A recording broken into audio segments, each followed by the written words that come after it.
Ng gabi muli, mga batang Maynila at mga minamahal kong lolo't lola, pasensya na kayo sa abala, no? Mag-aalas 7 na yata ng 6:36 ng gabi ngayon dito sa City Hall. Kaya po ako nag-talk to the people ngayon dahil nais ko lamang magpasalamat muna, no, sa isang netizen natin, no, na si Victor Acero. Ito yung post ni Victor Acero. Yan. Tinag ako ng mga commentaries.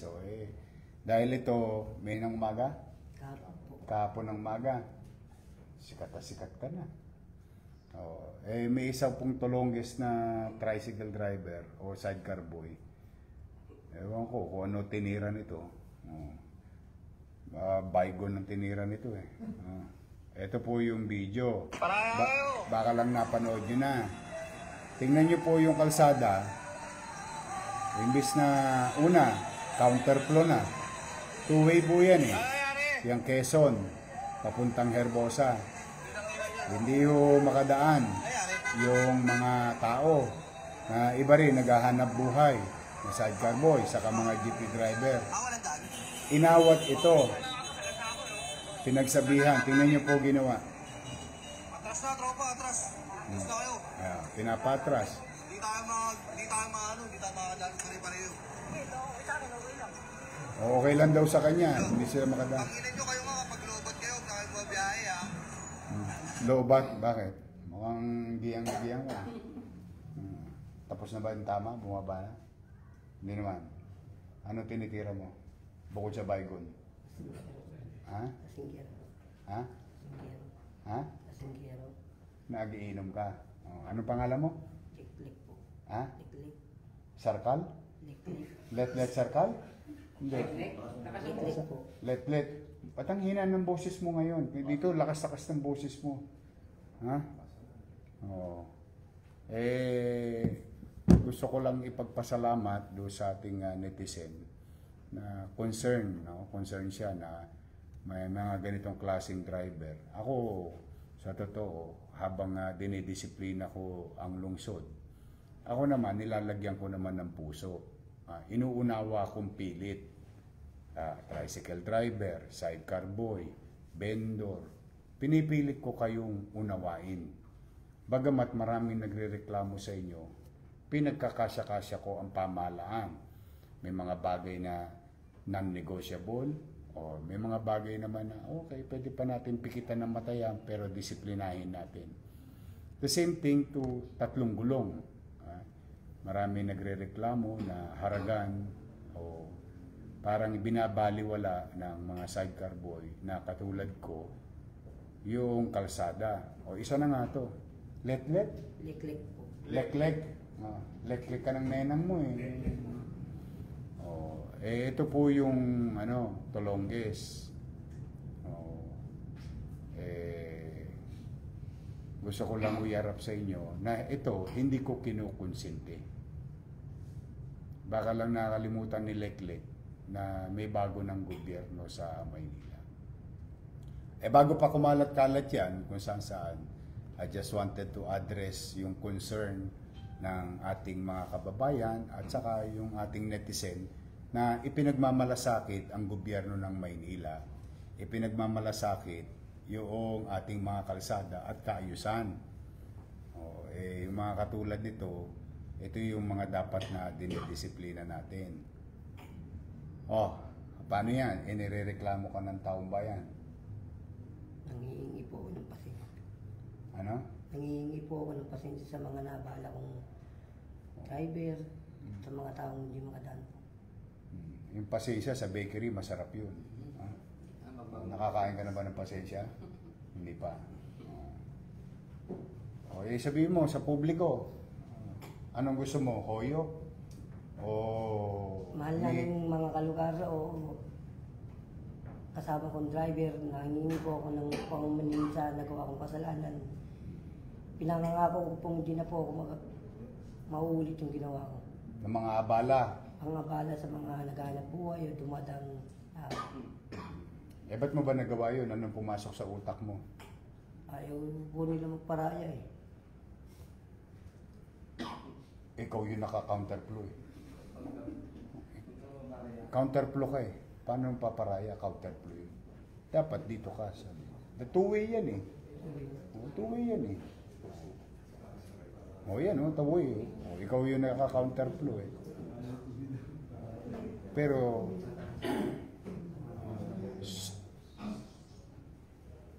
si Romy bagay ba yun? Oo. Eh, nakita ko kasi pipilay-pilay eh. Ito, tanda mo to ah. Like, ako, sa totoo lang, pwede ko naman linisin lahat yan, hulihin lahat yan. Kayo, lahat yan. Bawal yan eh. Kaya lang, iniisip ko rin yung pamilya nyo. Magugutom. Ikaw ba, may pamilya na? Meron po. Oo. Ilan ang anak mo? 3 po. Eh, paano kung nakulong ka?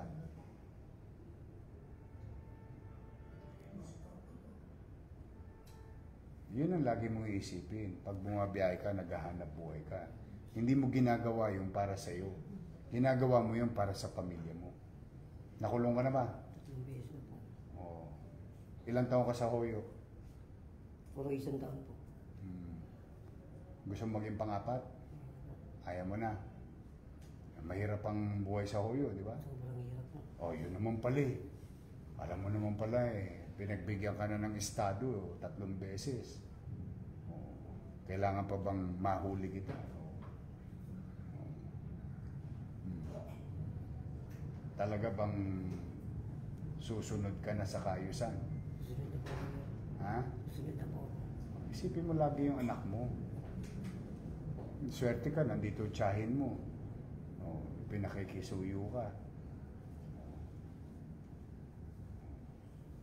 Yung pinerwisyo mong taong bayan.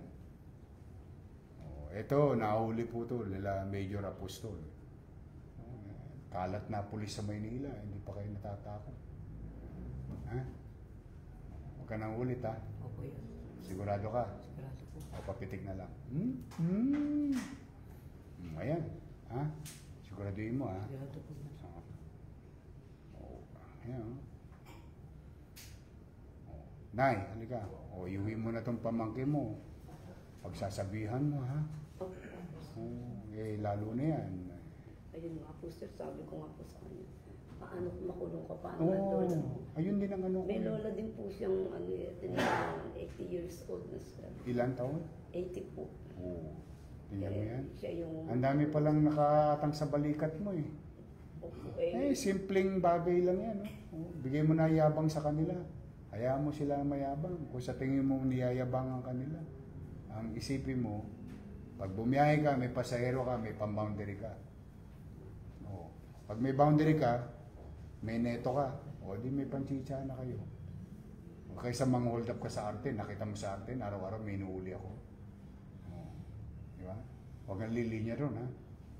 5-5 pulis doon. Makakalawit at makakalawit ka ron. Saka doon, may nasasagasaan ng truck. Isipin mo lagi yung yung mga anak mo. Inaalaga niya pa yung lola niyang isa? Opo, yun po ang kasama niya doon sa itaas. Siya po yung nag-aabot ng pagkain sa taas. Kasi nasa baba naman po kami. Kung ano yung kaya din po. Kami po. Tulong po. Naggagamot ba lola mo? May maintenance? Ano maintenance niya? Nakakalimutin po yung buwan. Nakalimutan ka ng apo niya, gano'n? Nakakalimutin po yung lolo ko eh. Oo nga, nakakalimutan ka niya. Minsan, madalas po. Madalas. Ano na yon? Dala ng edad? Dito na po yun. Ilan taon na? 80 po yun. 80. Nagme-medicine siya. Meron po sa baga, meron po sa ano. Sino nagbibigay ng pambili ng gamot? Yung mga nakukuha niya po sa sa Pensyon. Pensyon Isa, po. yung pinadadala ko. opo, Ganun. nakukuha niya po. Pinabibili po ng gamot po lahat. Pagkain, minsan, pagkain. Tapos may 3 ka pang anak.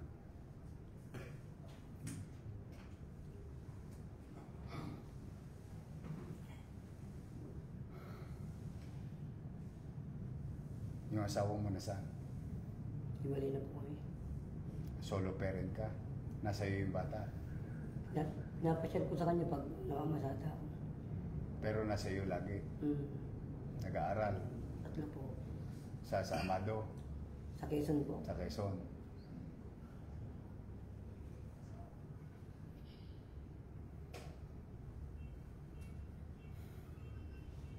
Ay, pabaling nga 5 bulig. Wala akong... Ay, pera muna. Padala mo to sa ano, ha?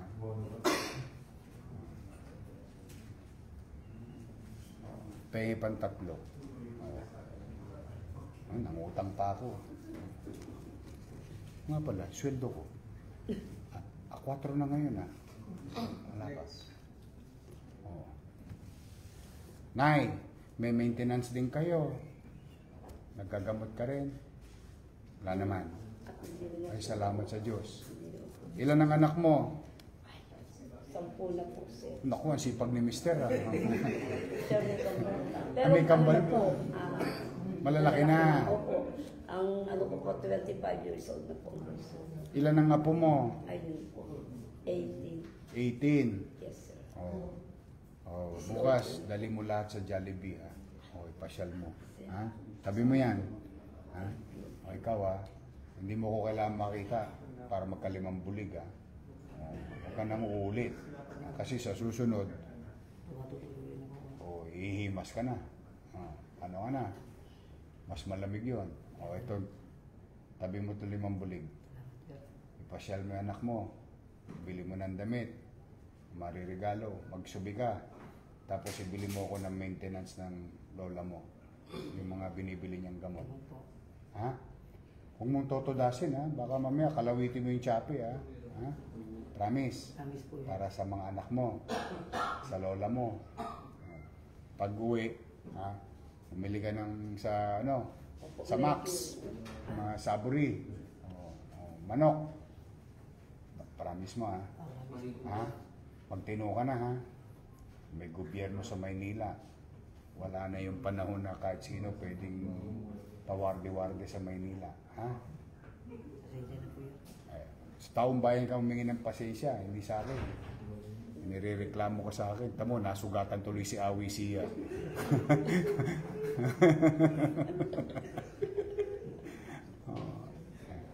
Mag-iingat ka. Mahal ko kayo. Sa totoo lang. Ayaw ko pakulong ng pakulong. Kaya lang anong gusto yung gawin ko. Ayaw niyo magtino. May pananagutan ako sa taong bayan. Kailangan ko tutup din yun. Ang taong bayan naghahangad ng kaayusan. Ay tayo, sumunod na rin tayo. Ha? Salamat yun. Ha? Isipin mo na lang, Pasko ngayon. Pero hindi araw-araw Pasko, ha? Kaya magtino kayo. Ha? Sige na, Nay, iuwi mo na to. Salamat po. Salamat sa pakikiisa ninyo. Nadamay pa yung operator mo. O nga pala, naka-impound yung ano nito, di ba? Soli nyo na, kawawa naman yung operator. Binabang ko pa rin ulo eh. Soli nyo na sa operator, nadamay lang yun, kawawa naman. Nagpapaboundary lang yun.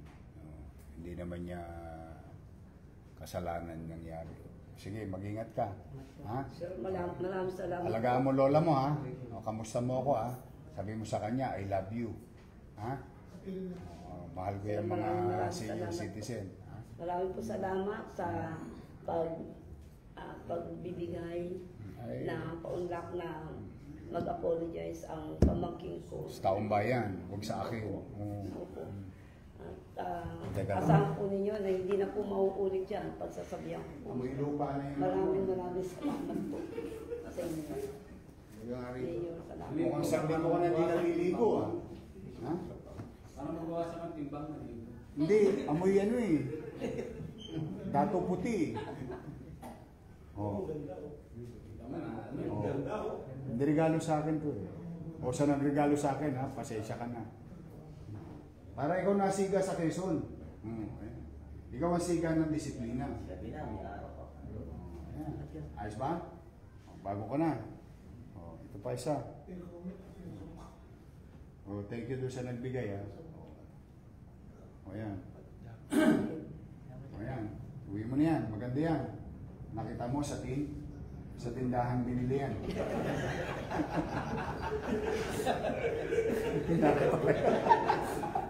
ito yung, alam mo yung tikang nakakainis kutusan, nakakaawang kutusan. Hindi mo Pero okay na yan.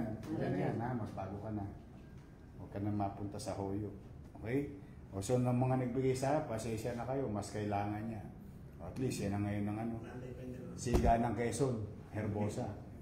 O, sige na, ingat na kayo na. Salamat po. Salamat sa Diyos. Salamat. Yan po. Maligo ka, ha? Ako sa timbang, Sige na.